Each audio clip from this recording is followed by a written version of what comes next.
Hello, everyone. Welcome. I'm so excited to be sharing some virtual space with you today to talk about my favorite topic, sex tech, and the reason why you're all here. So I want to kick off today with these 15 minutes covering a broad overview of sex tech, really an introduction to the topic and where it is today. So we'll go through my story. I'll talk about the current state of sex tech and challenges and influences that have made it what it is today in 2021.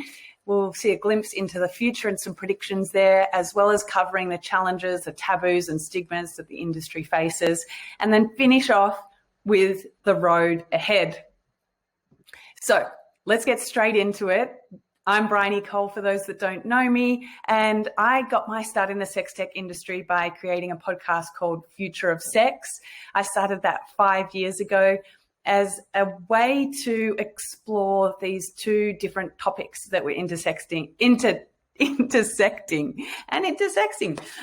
sexuality and technology, and how those two evolving worlds tie together. I interviewed hundreds of different founders and creators, entrepreneurs like yourselves, as well as everyday people about how sex and technology are impacting their daily lives. And that podcast still goes on. We're releasing another episode this week on the future of dating.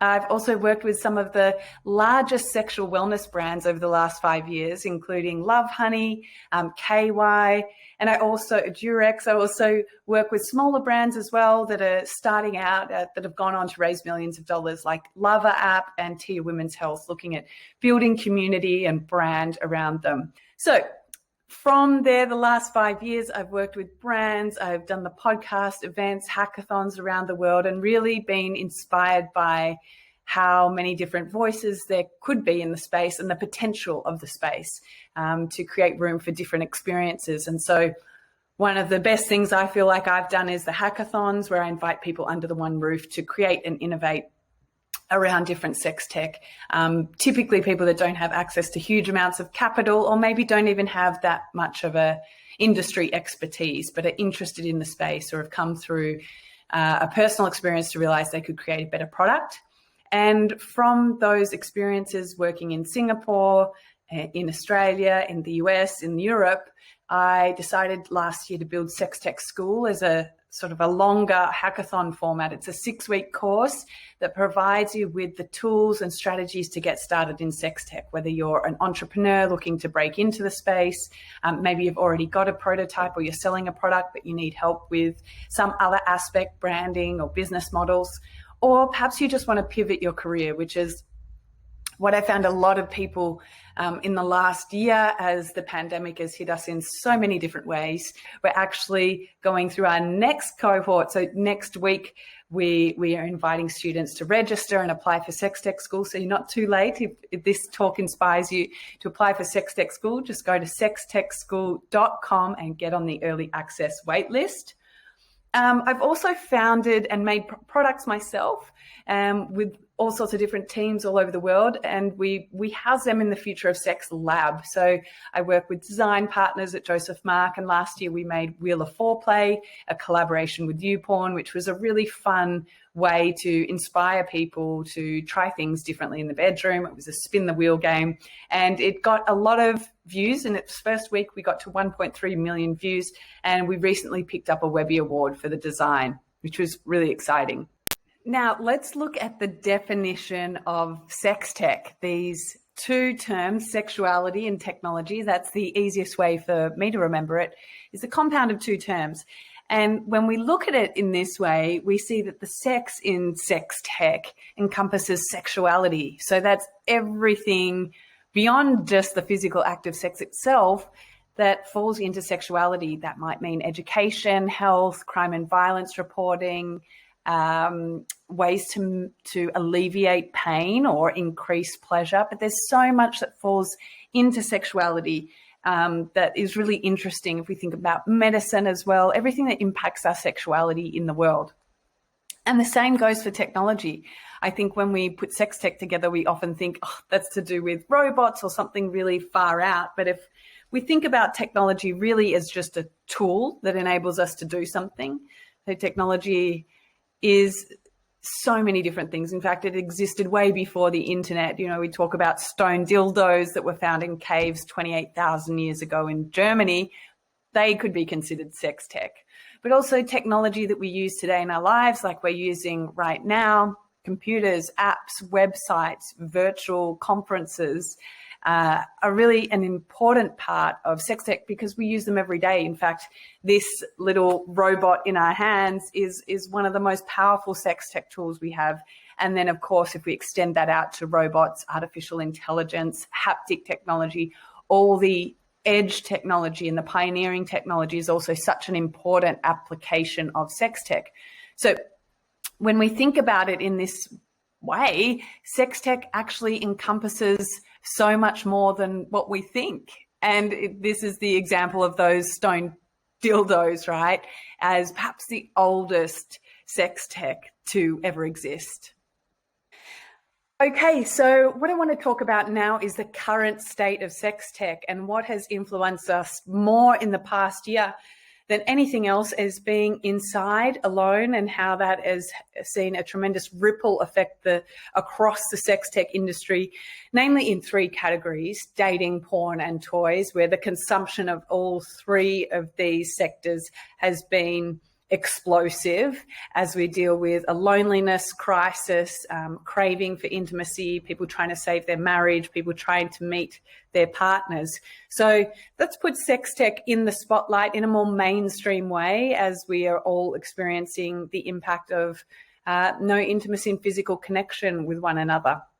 That's a really great place to start. What I think we're seeing as this conversation has evolved over the last couple of decades, from being more focused on vulva owners and empowerment for women, which really was spurned by Sex and the City and those 90s TV shows that really put sex and vibrators on the screen. And now it's very commonplace to see that on Instagram, you know, women talking about vibrators and how much they love them, and influencer marketing now being targeted towards young people buying sex toys. But beyond that, and beyond the movements around Me Too and Time's Up, which really talk about sexual harassment and sexual assault prevention, but emboldened us to go further in talking about sexuality on a more global platform-like level, is these products, companies, trends emerging, not trends, but spotlights emerging on minority populations, whether that might be the disability community, the aging community, non-binary people, different sexual preferences. And so these companies are now in the spotlight as well. Handy, a great example, who are at the summit today, focused on the disability community and catering towards their needs to experience what is a human right, is sexual pleasure.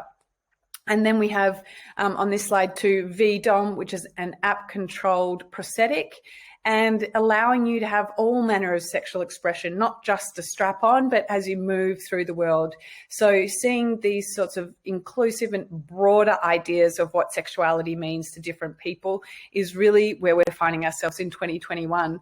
I think the other exciting movement is money, right? Is funding, because it is woefully inadequate. The current state of sex tech we're seeing, even in the last year, you can see these companies that are involved in sex tech. Dame Products, for one, started out crowdfunding, has now raised $4 million in February this year.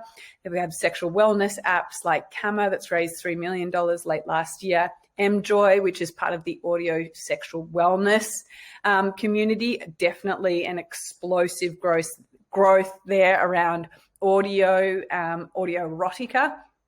And then we have different products like Cake, raised $1.45 million. And those adjacent categories are included here: Poppy Seed Health, which caters towards the maternal market and is sort of creating platforms and communities for people experiencing pregnancy or loss during that. But they're adjacent markets which deal with our sexual health and our sexual lives and what comes before and after that. Just as sex education is so important, FemTech and beauty products almost sit alongside sex tech, and we're seeing this increase in funding.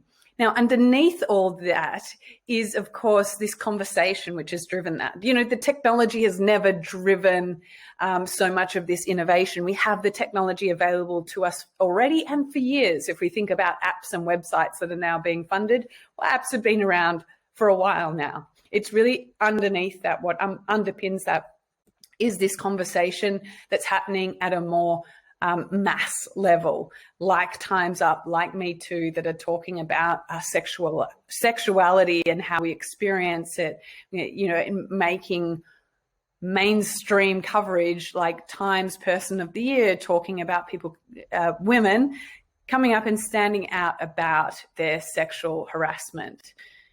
And then, of course, on the flip side is this huge growth of celebrities joining sex toy companies as creative directors. We've got Lily Allen here, who became the face of Womanizer, designed her own. Gwyneth Paltrow here, launching her own vibrator line, and certainly not the first or the last to do that. So what do we make of this? Well, the exciting thing is that the money is there and it's starting to increase, but also if we look into the future, you can see that rate of acceleration in technology. It's crazy, right? And as our attitudes catch up, what we're seeing is these forecasts that have gone from, when I started out 5 years ago, a $30 billion industry, we're now looking at $122 billion industry in the next couple of years. By 2026. So a glimpse into the future is really looking at all the different ways that money and different voices, different bodies, different experiences might actually influence this market for the better. At least that's our hope, right? Now, with that hope comes some challenges. If we look at the sex tech industry today, for all the progress we've made around culture, around conversations of sexuality, all the things we see on social media, there are still big challenges and hurdles and barriers if you're interested in getting involved in this industry. There's 6 key challenges. The one we talk about the most is funding and access to funding. There are alternative pathways like crowdfunding or self-funding, bootstrapping, if that's available to you, that are quite commonplace. We also see sex tech companies now joining accelerators and getting kicked out of them, which is a real challenge because of the stigma around sex. Similarly, with this stigma around sex, there is banking challenges, opening a bank account, working with payment providers and online payment processors. Stripe has most recently got some coverage because women of sex tech have been unable to process their membership payments. They use a platform called Mighty Networks, and Stripe has pulled away from working with women of sex tech. So generally what happens because of the stigma in this industry, any sex tech company gets lumped into the adult category. So it's considered porn, even if it's just a community organization talking about innovation. So there are certainly distinct hurdles there. And Andrea Barrico in her book, Sex Tech Revolution, goes into different ways you might like to consider getting around the banking hurdles. Manufacturing is another one where working with manufacturers isn't as sort of simple as if you were going to be making a t-shirt or another product like a vase or, a spoon or something. When you're working in the sex tech industry, again, you're going to face that stigma that prevents you from working with some suppliers and being really careful about who you manufacture and where you manufacture, according to local laws. Technology platforms, as we know, are always a challenge. Instagram is famous for its censorship of the nipple, but it goes much further and much deeper than that in terms of being able to speak out and have voices with things like shadow banning, where you don't actually get your profile removed from the platform, but just your algorithm drops out. So your voice isn't exposed to the audience that really want to reach you and you want to reach. And so there's a ton of different challenges here around reaching the consumer when you're in a sex tech business and working with different platforms. An alternative to that is something like Lips, which has provided something that's aimed to be almost a censorship-free Instagram in a way, and promoting diverse bodies and diverse art, and a place for people to feel safe and be able to express their sexuality. So we're seeing these alternatives now popping up this year, which is a really good sign and something that we need. Advertising, whether that's on Facebook or on a social platform, or if that's offline in the street in terms of billboards, at bus shelters, at train stations, is an ongoing problem that we've been battling for at least 5 years with the with various transport authorities all around the world because especially with female sexual wellness, it's presented as something that's inappropriate, female sexual pleasure, even though we can see billboard ads for something like a Viagra supplement or maybe breast implants. If it's to do with female pleasure, there seems to inherently be a problem around that. So we're still facing barriers at that level. And of course, government feed into that, but also on a wider policy level in terms of export and import around the world. There are many countries where the sale of sex toys is banned. Access to grants and funding can be limited if you're in the sex tech industry. So there are a variety of ways that we can almost hack around that, and that the community have been doing, which I document at SexTech School and provide some support with. That's about my time now, so I'm going to wrap up here. But if you're interested in any of this, in growing a business, in pivoting your career, if you want to find out more, you can visit me at SexTech School. Our registrations are opening on the 20th of June. So go sign up for the early access list at sextechschool.com. Or if you just want to have a listen to some other entrepreneurs in the space and go down a podcast spiral, you can catch me at Future of Sex. Thanks so much, and best of luck with the rest of the summit. I'll see you later.